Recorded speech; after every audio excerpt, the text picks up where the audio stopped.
Hey guys, this is Akmal Khan and welcome to our new video. आज की इस video में हम क्लास 11th केमिस्ट्री जो आपके most important question half yearly examination में पूछे जाते हैं वही क्वेश्चन आपके सामने लेकर हाजिर हूँ। इससे पहली वीडियो में हमने आपका क्वेश्चन बताया था, फिर अगली वीडियो में हमने आपका उसका आंसर बताया था। तो आपने वीडियो नहीं देखा तो क्लास 11th के प्लेलिस्ट में आपको मिल जाएगी, जो ये केमिस्ट्री का प्लेलिस्ट है। चलिए शुरू करते हैं। आज का हमारा पहला प्रश्न है इंपॉर्टेंट क्वेश्चन की सीरीज में कि धातु और अधातु की परिभाषा दीजिए।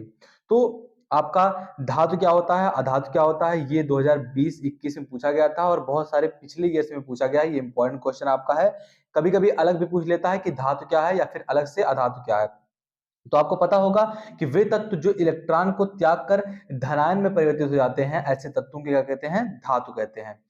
तो धातु का क्या परिभाषा हो गया कि वे तत्व जो इलेक्ट्रॉन त्याग कर, कोई तत्व है वो इलेक्ट्रॉन त्याग कर धनायन खुद को प्रदर्शित करता है, तो उसे क्या कहते हैं आप, धातु। जैसे क्या हो गया, सोडियम, तो सोडियम Na+ शो करता है, तो ये क्या है, धातु है। तो जो सामान्य स्थिति में ठोस तत्व होते हैं इन्हें हम कहते हैं धातु। लेकिन इसमें कुछ अपवाद है, क्योंकि केमिस्ट्री है आपका तो अपवाद जरूर होगा। जैसे Hg हो गया, Ga हो गया, Cs हो गया, इन्हें छोड़कर जो है, जो सारे जो ठोस होते हैं इन्हें धातु कहते हैं, लेकिन अपवाद आप जरूर मेंशन करेंगे। तो इस तरीके से आपका धातु का परिभाषा हो गया। अधातु क्या है कि वे तत्व जिनके परमाणुओं में इलेक्ट्रॉन ग्रहण करके जो ऋणायन में परिवर्तित हो जाते हैं, ऐसे तत्वों को क्या कहते हैं, अधातु कहते हैं।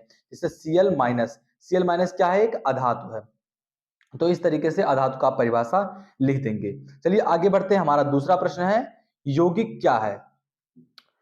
तो यौगिक क्या होता है, वे पदार्थ जिन्हें रासायनिक विधियों द्वारा सरल अवयवों में विभाजित किया जाता है, ऐसे पदार्थों को क्या कहते हैं, आप यौगिक कहते हैं। तो लेकिन जो अलग करने की प्रक्रिया होगी ये भौतिक प्रक्रिया नहीं होना चाहिए। भौतिक प्रक्रिया द्वारा आप अलग करेंगे तो वो यौगिक नहीं कहलाएगा। तो इसमें आप एक और परिभाषा लिख सकते हैं कि दो या दो से अधिक, जो आपने पढ़ा होगा 9th में और 8th में या फिर पिछली कक्षाओं में, जो कि छोटे स्टैंडर्ड में आपने पढ़ा होगा कि जो दो तत्व हैं इन्हें अगर समान अनुपात में मिलाया जाता है तो उसे यौगिक कहते हैं। तो इस तरीके से आप यौगिक का परिभाषा लिखते हैं। लेकिन अगर आपका स्टैंडर्ड बढ़ रहा है, आप 11 में पहुंच गए हैं, तो आप इस तरीके से लिखेंगे कि वे पदार्थ जिन्हें रासायनिक विधियों द्वारा सरल अवयवों में विभाजित किया जा सकता है, इन्हें क्या कहते हैं, आप यौगिक कहते हैं। आई होप आपको समझ में आ गया होगा। और एक पॉइंट के रूप में है कि यौगिक कार्बनिक और अकार्बनिक दोनों प्रकार के होते हैं। ये कार्बनिक भी होता है आपका, अकार्बनिक भी होता है। तो ये हमारा दूसरा प्रश्न था, यौगिक क्या है। ये मैक्सिमम आपका 2 नंबर में पूछा जाता है और इसका कभी कभी आपका शॉर्ट में भी बनाया जाता है, जैसे मल्टीपल टाइप क्वेश्चन की यौगिक क्या होते हैं, कार्बनिक होते हैं, अकार्बनिक होते हैं, दोनों दे दिया गया तो आप दोनों पे टिक करके आएंगे। तो आगे बढ़ते हैं। हमारा तीसरा प्रश्न है कि कैथोड किरणें क्या होती हैं तथा इनके गुण लिखिए। तो एक वैज्ञानिक थे जूलियस प्लकर, इन्होंने एक एक्सपेरिमेंट किया और इन्होंने एक्सपेरिमेंट करने के लिए एक गैस में उसको बंद किया, गैस को, और गैस में बहुत कम दाब पर विद्युत विसर्जन कराया। विद्युत विसर्जन मतलब क्या, इलेक्ट्रिक उसमें से भेजा। तो उन्होंने देखा कि इन्होंने कैथोड का रखा और फिर उसके सामने से विसर्जन कराया, तो देखा कि कुछ किरणें जो अदृश्य हैं ये निकल रही हैं। और सामने उन्होंने एक कांच रखा, कांच के सामने देखा तो हरा रंग का कुछ प्रकाश निकल रहा था और इन्होंने इसी प्रकाश को कैथोड किरणों का नाम दिया। जो कैथोड किरणें होती हैं ये कैथोड से निकलती हैं, लेकिन जब इसका विद्युत विसर्जन कराया जाता है बहुत कम दाब पर, तो कैथोड किरणें प्राप्त होती हैं। ये एक्सपेरिमेंट किसने किया था, जूलियस प्लकर ने किया था। अब दूसरा इसमें हमारा प्रश्न है, ये आपका 6 नंबर में प्रश्न पूछा जाता है, क्योंकि इसका डायग्राम भी आपको बनाना होता है। आप कहेंगे तो ये जो क्वेश्चन है इसका अलग से एक वीडियो बना दिया जाएगा। तो इसके गुण क्या है देख लेते हैं कि जो कैथोड किरणें होती हैं सीधी रेखा में चलती हैं। अब कैसे आप परिभाषित करेंगे, तो देखिए जो कैथोड किरणें होती हैं ये एक पथ में, अगर कैथोड किरणों के पथ में अभ्रक क्रॉस रख दिया जाता है तो क्रॉस की छाया जो है कैथोड किरणों के सामने वाली दीवार पर पड़ती है। इससे स्पष्ट होता है कि जो कैथोड किरणें होती हैं सीधी रेखा में चलती हैं। अगर सीधी रेखा में ना चलती तो वो क्रॉस जो सीधे पड़ रही थी वो इस तरफ ऊपर नीचे कहीं भी पड़ सकती है, लेकिन सीधी रेखा में पड़ रही है, इससे मतलब क्या है कि ये सीधी रेखा में चलती है। दूसरा इन्होंने क्या कहा कि जो कैथोड किरणें हैं इनके पथ में एक हल्का पहिया रख दिया जाता है तो वो घूमने लगता है। इससे यह ज्ञात होता है कि जो कैथोड किरणें होती हैं ये सूक्ष्म कणों से मिलकर बनी होती हैं। तो ये हमारा तीसरा प्रश्न था। आइए चौथे क्वेश्चन की ओर बढ़ते हैं। चौथा प्रश्न आपका है कि न्यूट्रॉन की खोज। ये इंपॉर्टेंट क्वेश्चन आपका हो जाता है, क्योंकि न्यूट्रॉन का खोज और इलेक्ट्रॉन का खोज, प्रोटॉन का खोज, ये तीनों खोज में से एक खोज जो आपका है ये हाफ ईयरली एग्जामिनेशन में श्योरली पूछा जाता है। तो न्यूट्रॉन की खोज किसने की थी, चैडविक ने, आपको पता होगा। इन्होंने कैसे किया, ये एक वैज्ञानिक है, इन्होंने 1932 ईस्वी में बेरिलियम परमाणु पर एक एक्सपेरिमेंट किया। इन्होंने बेरिलियम परमाणु को लिया और उन पर अल्फा कणों की बमबारी कराया, तो देखा कि एक प्रकार की विधि किरणें निकल रही हैं और जिससे यार निष्कर्ष निकाला कि जो ये किरणें हैं अति सूक्ष्म, ये विद्युत उदासीन होते हैं और इन्हीं किरणों को, इन्हीं कणों को क्या कहा गया, न्यूट्रॉन कहा गया। इन्होंने क्या किया, बेरिलियम परमाणु पर अल्फा कणों का बमबारी कराया और देखा कि एक प्रकार की विधि किरणें निकल रही हैं, और जिससे इन्होंने निष्कर्ष निकाला कि जो ये किरणें हैं ये बहुत ही छोटी छोटी हैं, और इन किरणों को जब प्रेक्षण किया गया तो पता चला कि ये क्या है, ये न्यूट्रॉन है। तो आई होप आपको समझ में आ गया होगा। अगर आप एक्सप्लेन करना चाहते हैं तो इस तरीके से आप लिखेंगे। और इसके बाद पांचवा प्रश्न है कि द्रव्यमान संख्या से आप क्या समझते हैं। द्रव्यमान संख्या क्या है, द्रव्यमान संख्या से आप क्या समझते हैं, आपका पांचवा प्रश्न है। तो द्रव्यमान संख्या क्या होता है, कोई परमाणु होता है, परमाणु में क्या होता है, नाभिक। नाभिक को किससे प्रदर्शित करते हैं, इस तरीके से बीच में प्लस लगाकर। इसमें कौन कौन से तत्व होते हैं, प्रोटॉन और न्यूट्रॉन। इन प्रोटॉनों और न्यूट्रॉनों के संख्याओं के योग को ही परमाणु संख्या कहते हैं, द्रव्यमान संख्या कहते हैं।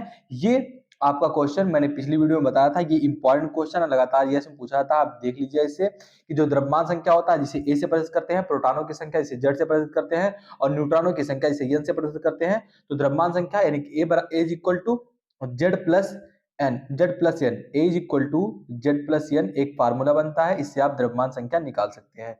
तो आई होप आपको समझ में आ गया होगा। आगे बढ़ते हैं, हमारा अगला छठवां प्रश्न है कि समस्थानिक और संभारिक किसे कहते हैं। मैंने ये भी पिछली वीडियो में बताया था, अगर आपने नहीं देखा तो आपको लिंक डिस्क्रिप्शन में मिल जाएगा, आप देख लीजिए वहां से जाकर। सातवां प्रश्न हमारा है थॉमसन का परमाणु मॉडल।